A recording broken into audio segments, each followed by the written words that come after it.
According to Democrats, President Trump is doomed for re-election in 2020. The entire mainstream media has been screaming that since his election. But if Trump succeeds on this one issue, he is virtually guaranteed to win re-election in 2020. In recent months, Trump has made it clear that he is planning to impose tariffs on multiple countries, largely targeting China.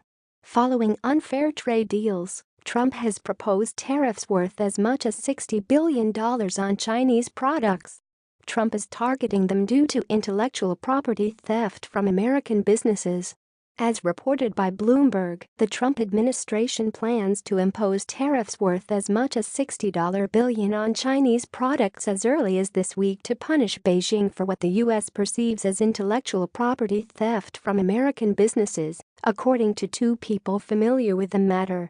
U.S. Trade Representative Robert Lighthizer is leading an investigation into China's treatment of intellectual property and policies that the U.S. believes force American companies to turn over their technological know-how as the price of doing business there. The administration is said to be considering wide-ranging tariffs on everything from consumer electronics to shoes and clothing made in China, as well as restrictions on Chinese investments in the U.S., according to people briefed on the matter. The exact size and makeup of the sanctions could still change, said two people who spoke on condition of anonymity because the discussions aren't public.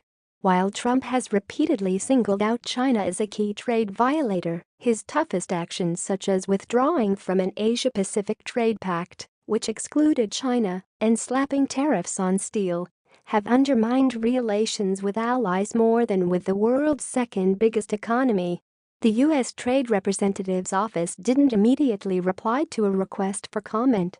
The Washington Post reported earlier Monday that the administration planned to impose $60 billion worth of tariffs by Friday after the president rejected a proposal by his officials to levy $30 billion in duties. Agree with increased tariffs with China. This is great news for Trump supporters and greatly encourages the president in making this decision. Americans clearly understand exactly why President Trump is taking such a strong position on this issue. If the president enacts these tariffs, not only will he be supporting the will of the American people, but his decision could create thousands of jobs by encouraging made-in-America products. Do you support imposing increased tariffs